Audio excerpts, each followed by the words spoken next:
ముఖ్యమంత్రి చంద్రబాబు నాయుడు లైవ్ లో మాట్లాడుతున్నారు. లైవ్ లో చూద్దాం. పరిపాలనలో 10 లక్షల కోట్ల రూపాయలు అప్పు చేశారు. ఇంకో పక్క వడ్డీ కట్టాలి, అప్పులు కట్టాలి. నేను చెప్పిన సూపర్ 6 నిలబెట్టుకోవాలి. ఎన్ని కష్టాలు వచ్చినా నేను చెప్పిన మాట నిలబెట్టుకుంటామని మరొకసారి మీ అందరికీ తెలియజేస్తున్నాను. నేను గాని ఈ మంత్రివర్గం గాని ఎన్డీఏ పార్ట్నర్స్ అయినటువంటి పవన్ కళ్యాణ్ గారు గాని అదే మాదిరిగా బీజేపీ గాని మేము చెప్పిన మాట నిలబెట్టుకోవడానికి రాత్రింబగుళ్ళు పనిచేస్తున్నాం. తప్పకుండా నిలబెట్టుకుని మీకు మెరుగైనటువంటి సేవలు అందించడానికి ముందుకు పోతామని చెప్పి కూడా నేను మీకు తెలియజేస్తున్నా. ఈరోజు ఇక్కడికి వచ్చినప్పుడు నేనే మిడ్ డే మీల్ స్కీమ్ కూడా తీసుకొచ్చాను. మీరు ఒక్క విషయం గుర్తుపెట్టుకోవాల్సిన అవసరం ఉంది. 1995లో ఆగస్టు 15న ఏదైతే మిడ్ డే మీల్ స్టార్ట్ చేసి రేషన్ ఆ రోజు రా రేషన్ కింద ఇచ్చాం. ఆ తర్వాత 2001లో మధ్యాహ్న భోజనాన్ని ప్రారంభించాం. ఆ తర్వాత వచ్చిన తర్వాత ఇంటర్మీడియట్ కూడా ఎక్స్టెండ్ చేశాం. అనేకమైన మార్పులు, వినూత్నమైన రిఫార్మ్స్ అన్ని తీసుకొచ్చి మనం ముందుకు పోగలిగాం. ఈరోజు మినిస్టర్ గారు షైనింగ్ స్టార్స్ అని ఒక ప్రోగ్రాం తీసుకొచ్చారు. నేను ఆ రోజు ముఖ్యమంత్రిగా ఉన్నప్పుడు ప్రతిభ అవార్డ్స్ ఇచ్చాను. ఆ ప్రతిభ అవార్డ్స్ చూస్తే ప్రతి ఒక్కరికి ఆ రోజు ప్రతిభ అవార్డ్స్ ద్వారా 7వ తరగతి పాస్ అయితే మంచి మెరిట్ వస్తే ఎక్కడ కావాలన్నా చదువుకోవడానికి 10th క్లాస్ వరకు మనమే డబ్బులు ఇచ్చాం. 10th క్లాసులో పాస్ అయితే ఇంటర్మీడియట్ ఎక్కడ కావాలంటే చదువుకోవడానికి డబ్బులు ఇచ్చాను. ఇంటర్మీడియట్లో పాస్ అయితే ప్రపంచంలో నచ్చిన ప్లేస్లో చదువుకునే విధంగా ఆ రోజు ప్రతిభా అవార్డ్స్ ఇచ్చాం. దానివల్ల చాలా మంది చదువుకున్నారు. ఈరోజు మళ్లీ ఆలోచిస్తున్నాను. రేపు రాబోయే రోజులు మినిస్టర్ గారికి డిపార్ట్మెంట్కి చెప్తున్నాను. ఆ రోజు ఈ స్కీమ్ వల్ల పిల్లల్లో ఆత్మవిశ్వాసం పెరిగింది. నా తల్లి తండ్రి వల్లనే కాదు, డబ్బులు అవసరం లేదు, ప్రభుత్వమే అండగా ఉంటుంది, నేను కష్టపడతానని చదువుకున్న వాళ్ళు ఈరోజు ప్రపంచం మొత్తం రాణిస్తున్నారు. మంచి కంపెనీలు పెట్టారు, ఉద్యోగాలు చేస్తున్నారు. ఐటీ కానీ ఐఏఎస్ అన్ని రాణించే పరిస్థితికి వచ్చారు. ఈ షైనింగ్ స్టార్స్ అందరికీ అలాంటి స్కీమ్ తీసుకొచ్చి నచ్చిన కాలేజీల్లో చదువుకునే స్వేచ్ఛ మా పిల్లలకి ఇచ్చే విధంగా డిపార్ట్మెంట్ యాక్షన్ ప్లాన్ తీసుకోవాల్సిందిగా నేను కోరుతున్నా. ఈరోజు చాగంటి కోటేశ్వరరావుని పెట్టాం, అడ్వైజర్గా పెట్టాం. ఈరోజు ఓల్డ్ స్టూడెంట్స్ ఉన్నారు, బాగా చదువుకొని సమర్థవంతంగా ముందుకు పోయే వాళ్ళు ఉన్నారు. వాళ్ళందరికీ ఒకటే విజ్ఞప్తి చేస్తున్నా, ఇక టీచర్స్ కూడా మీరు గుర్తుపెట్టుకోండి, వాళ్ళని కూడా ఇన్వాల్వ్ చేయండి. ఈ స్కూల్ ఉంది, అప్పుడప్పుడే పిలిపించండి, వారి దగ్గర కూడా పిల్లలకి టీచ్ చేయించండి, వాళ్ళ బెస్ట్ ప్రాక్టీస్ చెప్పమనండి. వాళ్ళ జీవితంలో ఏ విధంగా బాగొచ్చారో అవి కూడా చెప్పగలిగితే పిల్లల్లో స్ఫూర్తి వస్తుంది. అది కూడా చేయమని మిమ్మల్ని కోరుకుంటూ, ఇంకో పక్కన ఇక్కడికి వచ్చినప్పుడు నేనే ఒకప్పుడు స్టేడియంకి డబ్బులు ఇచ్చాను. ఆ స్టేడియం నిలిచిపోయింది. దానికి 2 కోట్లు అవుతుందన్నారు. ఆ 2 కోట్ల రూపాయలు ఈ రోజే శాంక్షన్ చేస్తున్నాను. One of the best stadium ఇక్కడ కడతామని చెప్పి తెలియజేసుకుంటూ ఈరోజు మిమ్మల్ని అందరినీ మరొక్కసారి విజ్ఞప్తి చేస్తున్నా. భవిష్యత్తులో హార్డ్ వర్క్ కాదు, స్మార్ట్ వర్క్. ఇంకా మేము కష్టపడుతున్నాం, శారీరకంగా కష్టపడుతున్నా అంటే ఎవరికి అవసరం లేదు. మీ పిల్లల్ని ఒకప్పుడు నేను ఒక పిలిపించాను. ఆ పిలుపు మీ పిల్లల్ని ఐటీలో చదివించమంటే 25 ఏళ్లలో ఈరోజు నేను ఇచ్చిన పిలుపు అందుకున్నవారు ప్రపంచంలో ఏ దేశానికి పోయినా ఎక్కువ తలసరి ఆదాయం సంపాదించే వ్యక్తులు ఎవరంటే మన తెలుగు బిడ్డలు, మన రాష్ట్రంలో ఉండే పిల్లలు. అది గర్వకారణం. ఇప్పుడు నేను పిలిపించేది, మీరు మీ పిల్లల మీద శ్రద్ధ పెట్టండి, బాగా చదివించండి. మీరు ఎకరా 2 ఎకరాలు ఇస్తే వాళ్ళకు వచ్చేది ఏమీ ఉండదు. బాగా చదివించగలిగితే మీరు ఊహించని ఎత్తు ఎదగతారు. తద్వారా వాళ్ళ జీవితాలు బాగుపడమే కాకుండా మీరు మీ కుటుంబం ఆనందంగా ఉండే పరిస్థితి వస్తుంది. ఇంకంతా కూడా నాలెడ్జ్ ఎకానమీకి చదువు చాలా ప్రాధాన్యత ఉంటుంది. ఈ విషయం గుర్తుపెట్టుకోవాల్సిందిగా మిమ్మల్ని అందరినీ కోరుకుంటూ ఈరోజు ఈ కార్యక్రమాన్ని ఒక స్ఫూర్తిదాయకంగా నిర్వహించిన విద్యాశాఖని మనస్ఫూర్తిగా అభినందిస్తూ దీన్ని రాబోయే రోజులు ఇదే విధంగా ముందుకు తీసుకుపోవాల్సిందిగా కోరుకుంటూ అందరికీ నమస్కారాలు. జై హింద్, జై జన్మభూమి.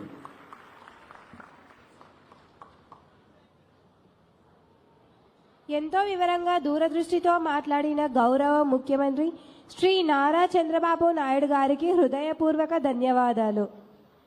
ఈ కార్యక్రమానికి విచ్చేసి సభను విజయవంతం చేసిన వారికి ఓట్ ఆఫ్ థ్యాంక్స్ తెలుపుటకు వేదికను అలంకరించిన ఎస్ఎంసీ చైర్మన్ శ్రీ ఎం భాస్కర్ గారిని ఆహ్వానిస్తున్నాము.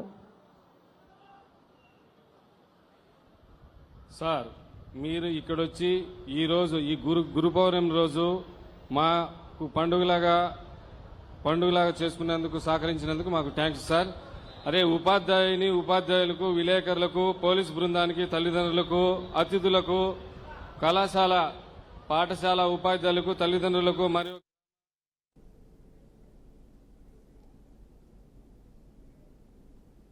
ప్రభుత్వ స్కూల్లో రాజకీయాలు ఉండవని ఏపీ విద్యాశాఖ మంత్రి నారా లోకేష్ అన్నారు. ప్రభుత్వ పాఠశాలలో అద్భుత ఫలితాలు వస్తున్నాయని తెలిపారు.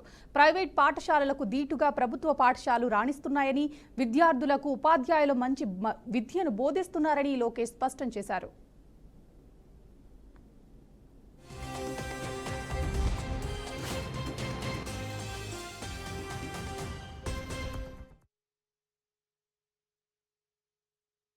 పాఠశాల అద్భుతమైన ఉపాధ్యాయులు ఉన్నారు. ప్రైవేట్ పాఠశాల కన్నా మెరుగైన క్వాలిఫికేషన్ ఉన్న ఉపాధ్యాయులు ప్రభుత్వ పాఠశాలలో ఈరోజు ఉండటం జరిగింది. మనందరం చూస్తున్నాం. బయట ఉన్న పాఠశాలలో బాయిలర్ కోడ్ లాగా రూమ్లో కట్టేస్తారు. కానీ ప్రభుత్వ పాఠశాలలో ఈరోజు మీరు చూస్తే ఆటలు పాటలు యోగా కూడా నేర్పించాలనే నిర్ణయం మన ప్రభుత్వం తీసుకుంది. ఎప్పుడు లేని విధంగా 10th ఇంటర్లో కూడా ప్రభుత్వ పాఠశాలలో అద్భుతమైన రిజల్ట్స్ వస్తున్నాయి. మొన్నే షైనింగ్ స్టార్స్ అనే కార్యక్రమం ద్వారా నిరుపేద కుటుంబాలకు చెందిన పిల్లలకి మన ప్రభుత్వం ఆర్థిక సహాయమే కాదు వాళ్ళని గుర్తిస్తాం కూడా జరిగింది. నేను విద్యాశాఖ మంత్రి అయిన తర్వాత ఒకే ఒక నిర్ణయం తీసుకున్నా. ప్రభుత్వ పాఠశాలలో రాజకీయాలు ఉండవు, కేవలం పాఠాలే చెప్పాలి, లెర్నింగ్ అవుట్కమ్స్ పైన ఎక్కువ శ్రద్ధ పెట్టాలని చెప్పాను. అందుకే మీరు చూస్తే మేము ఇచ్చిన పుస్తకాల్లో కానివ్వండి, బెల్ట్లో కానివ్వండి, బ్యాగ్ పైన కానివ్వండి గౌరవ ముఖ్యమంత్రి గారి ఫోటో లేదు. రాజకీయ పార్టీల రంగులు లేవు. రాజకీయాల గేట్ బయటనే, పాఠశాల లోపల అడుగు పెట్టేదానికి లేదని మేము నిర్ణయం తీసుకుంటాం జరిగింది. ప్రభుత్వ పాఠశాల అద్భుతమైన ఉపాధ్యాయులు ఉన్నారు. ప్రైవేట్ పాఠశాల కన్నా మెరుగైన క్వాలిఫికేషన్ ఉన్న ఉపాధ్యాయులు ప్రభుత్వ పాఠశాలలో ఈరోజు ఉండటం జరిగింది. మనందరం చూస్తున్నాం. బయట ఉన్న పాఠశాలలో బాయిలర్ కోడ్ లాగా రూమ్లో కట్టేస్తారు. కానీ ప్రభుత్వ పాఠశాలలో ఈరోజు మీరు చూస్తే ఆటలు పాటలు యోగా కూడా నేర్పించాలనే నిర్ణయం మన ప్రభుత్వం తీసుకుంది. ఎప్పుడు లేని విధంగా 10th ఇంటర్లో కూడా ప్రభుత్వ పాఠశాలలో అద్భుతమైన రిజల్ట్స్ వస్తున్నాయి. మొన్నే షైనింగ్ స్టార్స్ అనే కార్యక్రమం ద్వారా నిరుపేద కుటుంబాలకు చెందిన పిల్లలకి మన ప్రభుత్వం ఆర్థిక సహాయమే కాదు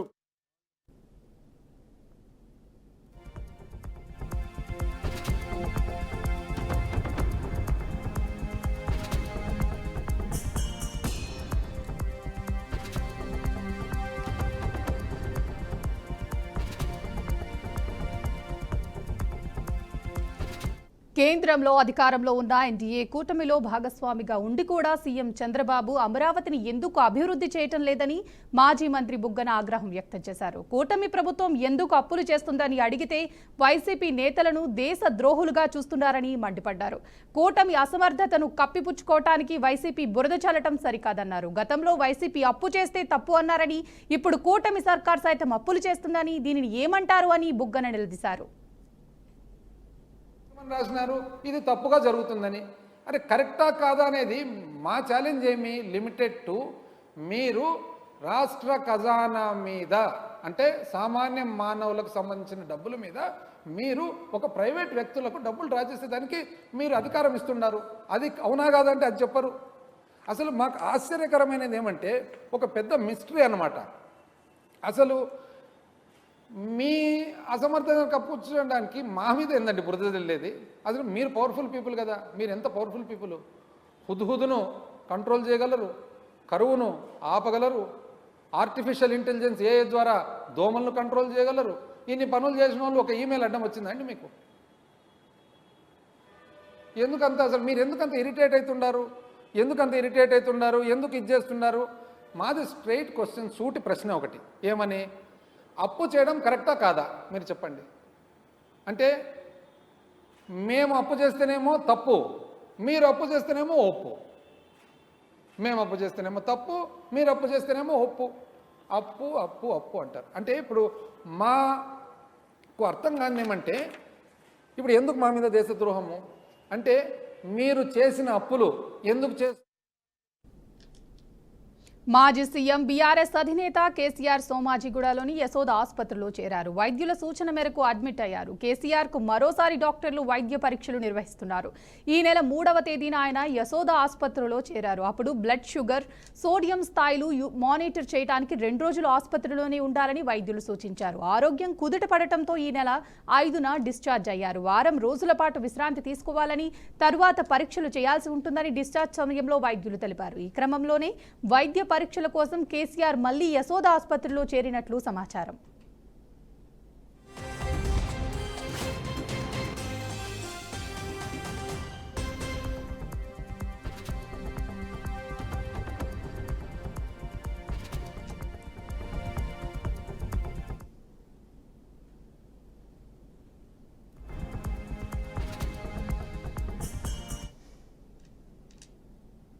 విజయనగరం జిల్లా జామి మండలంలోని కుమారం KGBV పాఠశాలలో నిర్వహించిన మెగా పేరెంట్ టీచర్ సమావేశంలో జిల్లా కలెక్టర్ అంబేద్కర్ పాల్గొన్నారు. క్లాస్ రూమ్లను పరిశీలించి విద్యార్థులతో ముచ్చటించిన కలెక్టర్ వారి ప్రతిభపై ఆసక్తి చూపించారు. విద్యార్థినుల చదువు స్థితిపై ఉపాధ్యాయులు, తల్లిదండ్రులతో చర్చించారు. అలాగే విద్యార్థినుల ఆరోగ్య కార్డులను పరిశీలించి తల్లిదండ్రులకు అవగాహన కల్పించారు. ఈ సందర్భంగా నిర్వహించిన ఆటలు పోటీల్లో కలెక్టర్ స్వయంగా పాల్గొని పిల్లలను ఉత్సాహపరిచారు.